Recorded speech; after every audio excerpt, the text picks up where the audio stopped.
தாரா சிங் தன்னோட கிராமத்துல வண்டி கடையில ஆலு பரோட்டா வியாபாரம் பண்ணிட்டு இருந்தாரு. வாங்க வாங்க, சுத்தமான டால்டா நெய்யில் செஞ்ச பரோட்டாவை சாப்பிடுங்க. மீர்கஞ்சோட உருளைக்கிழங்கு, கிஷன்கஞ்சோட மாவு, டேஸ்ட் பண்ணி பாருங்க தாராவோட பரோட்டா. தாராவோட வண்டி கடையில எப்ப பார்த்தாலும் கூட்டம் இருந்துகிட்டே இருக்கும். தாராவும் ஸ்வேதாவும் ஆலு பரோட்டா வியாபாரம் பண்ணித்தான் நல்ல சம்பாதிக்க ஆரம்பிச்சாங்க. அவங்களோட பொண்ணு மீனா அந்த கிராமத்திலேயே ஒரு பெரிய ஸ்கூல்ல படிச்சுட்டு இருந்தா. ஒரு நாள் ராத்திரி தாராவோட குடும்பம் தூங்கிக்கிட்டு இருக்கும்போது அப்ப திடீர்னு யாரோ அவங்க வீட்டு கதவை தட்டினாங்க. ராத்திரி 12 மணி ஆகுது.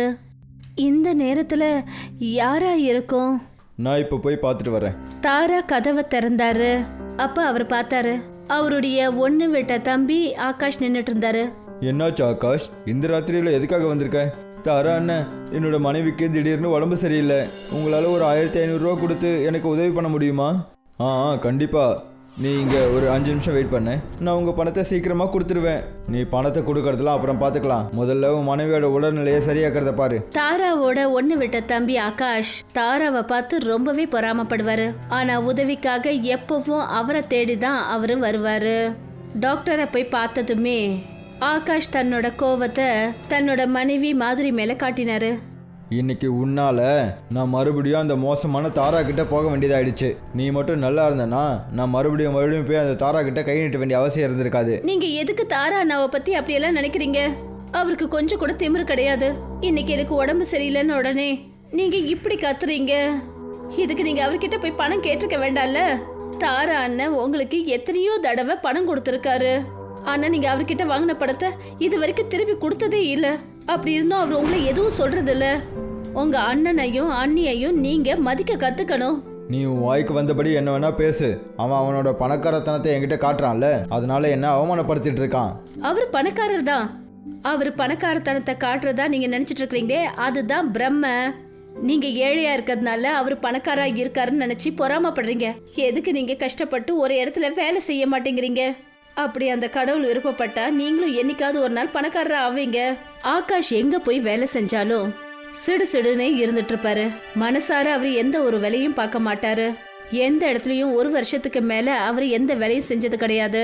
ஒரு நாள் ஆகாஷ் முகத்தை தொங்க போட்டுக்கிட்டு வீட்டுக்கு போனாரு. அப்ப மாதுரி அவர்கிட்ட சொன்னா, இன்னைக்கும் உங்களோட வேலை போயிடுச்சு போல இருக்கு. நான் சொல்றதை கேளுங்க, பேசாம நீங்க உங்க தாரா அண்ணாவை போய் பாருங்க. அவர் தன்னோட ஆலு பரோட்டா கடையில நிச்சயமா உங்களுக்கு ஏதாவது ஒரு வேலை கொடுப்பாரு. தாரா என்னை எப்பவும் வேலையில வைக்கவே மாட்டான். ஒரு தடவை தான் அவரை போய் பாருங்களேன்.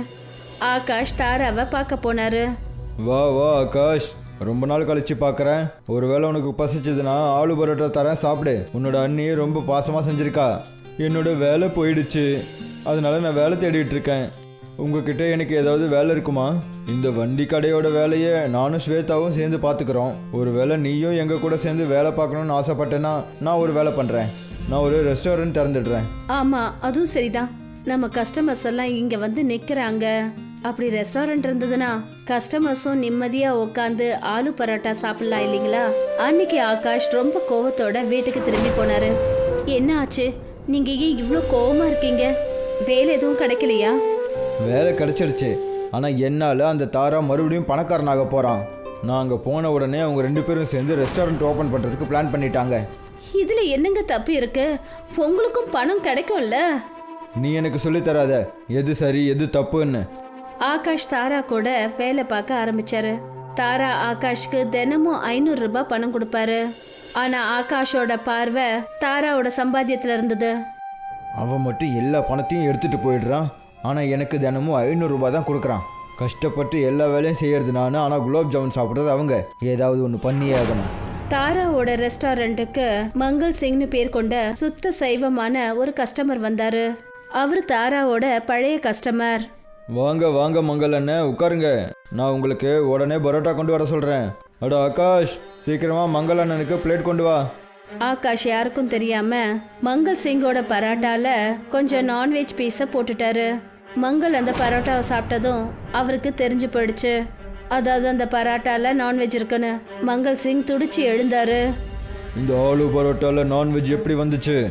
மங்கள் சிங்கே ஏமாத்துறீங்களா? அது எனக்கு தெரியாது. நான் கஸ்டமர்களுக்கு பரோட்டாவை சர்வ் பண்ணுவேன், அவ்வளோதான். பரோட்டா செய்கிற வேலையை தாரா அண்ணனும் ஸ்வேதா அண்ணியும் தான் செஞ்சுக்கிட்டு இருக்காங்க. என்னாச்சு தாரா, நீ பரோட்டாவில் நான்வெஜ்ஜை சேர்த்து எங்களோட நம்பிக்கையை ஏமாத்திட்டு இருக்கியா? இப்போவே நான் உன்னோட ரெஸ்டாரண்ட்டை மூடி இந்த கிராமத்தை விட்டு வெளியே துரத்துறேன் பாரு. மங்கள் சிங் அந்த கிராமத்திலேயே பணக்கார ஆளு. அவரு கிராம தலைவரை போய் பார்த்து பேசி தாராவோட குடும்பத்தை கிராமத்தை விட்டே வெளியில் அனுப்பிட்டாங்க. இன்னைக்கு தான் சந்தோஷமா இருக்கு. இனிமே நான் கிராமத்தில் என்னோட ஆலு பரோட்டாவை தான் விற்பேன். அப்புறம் பெரிய பணக்காரன் ஆயிடுவேன். ஆகாஷ் அந்த கிராமத்துல ஆலு பரோட்டா வண்டி கடையை போட ஆரம்பிச்சாரு. அங்க தாரா, ஸ்வேதா அப்புறம் அவருடைய பொண்ணு காட்டு வழியா இன்னொரு கிராமத்துக்கு போய்கிட்டு இருந்தாங்க. தாராவோட குடும்பம் ரொம்பவே சோர்ந்து போயிடுச்சு. ஸ்வேதா தேம்பி தேம்பி அழ ஆரம்பிச்சா. அழாத ஸ்வேதா, இன்னைக்கு நம்மளோட வாழ்க்கையில் கஷ்டம்னு எழுதியிருக்கு. நாளைக்கு நல்லது நடக்கும். ஆனா இப்ப நாம எங்கெங்க போறது? அப்புறம் எப்படி வியாபாரமோ இல்ல வேலையோ பார்க்க முடியும்? நாம நம்ம வீட்டையும் கூட வித்துட்டோம்.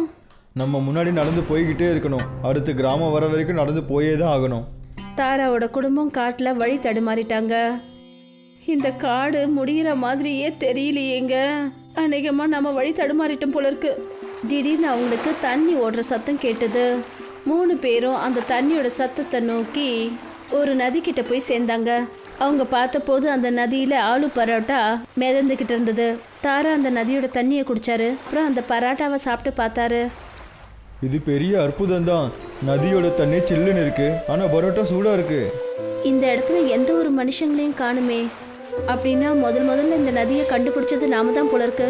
நம்ம கிட்ட வியாபாரம் ஆரம்பிக்கிறதுக்கான பொருளாதாரம் கிடையாது. அப்படி நாம இந்த பரோட்டாவை வித்தோம்னா அது எவ்வளவு நல்லா இருக்கும். சரியா சொன்ன. இனிமே நமக்கு ஒரு கிராமம் மட்டும் கிடைச்சா போதும்.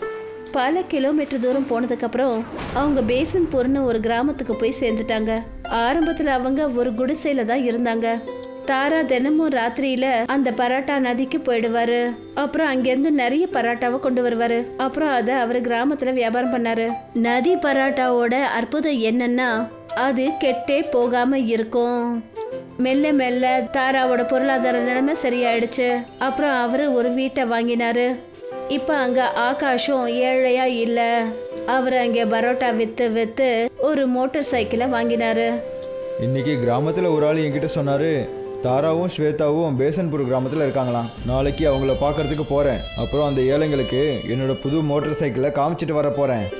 மறுநாள் ஆகாஷ் பேசன்பூர் கிராமத்துக்கு போனாரு.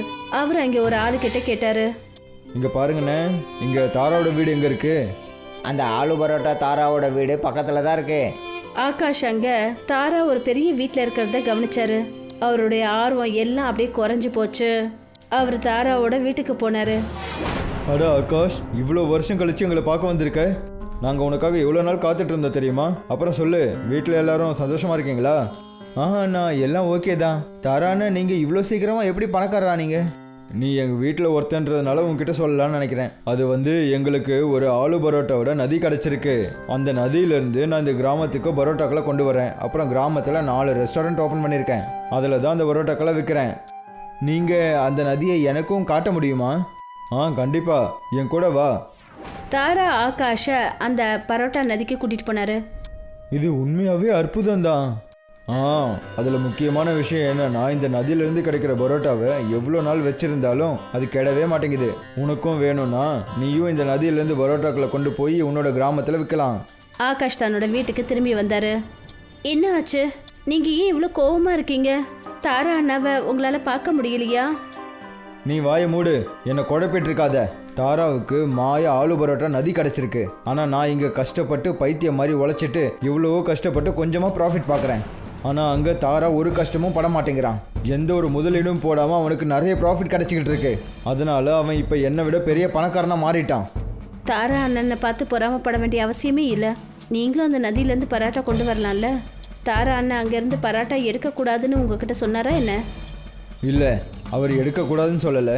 ஆனால் நான் சீக்கிரமாகவே தாரா விட பெரிய பணக்காரனாக மாறணும். தாரா 4 ரெஸ்டாரண்ட் திறந்துருக்கானா, நான் 10 ரெஸ்டாரண்ட் திறக்கணும். கிராமத்தில் மட்டும் இல்லை, சிட்டிலையும் திறக்கணும். அப்புறம் எல்லா ரெஸ்டாரண்ட்லேயும் பரோட்டாவை சப்ளை பண்ணுவேன். மறுநாள் ஆகாஷ் தாரா கிட்ட போய் என்ன சொன்னாருன்னா, தாரா அண்ணன், நான் அந்த நதி பரோட்டாவில் ஒரு அணையை கட்டலான்னு இருக்கேன். நதி ஓடிக்கிட்டே இருக்கிறதுனால எல்லா பரோட்டாவும் வீணாகுது. அதை சேகரிக்கிறது கஷ்டமாக இருக்குது. நான் அணையை கட்டி தண்ணியை நிறுத்திடுவேன். அப்புறம் நிறைய பரோட்டாக்களை ஒன்றா சேகரிப்பேன். அப்படி பண்ணுறதுக்கு எந்த அவசியமும் இல்லை. நதியோட தண்ணி ஒரே இடத்துல இருந்தால் அது நல்லது கிடையாதுன்னு தான் தோணுது. அணை கட்ட வேண்டிய எந்த அவசியமும் இல்லை. அப்புறம் நீ எப்படி அணையை கட்டுவ?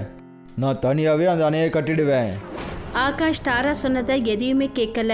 அவர் நதியில ஒரு ஹெவியான டேமை கட்டினாரு.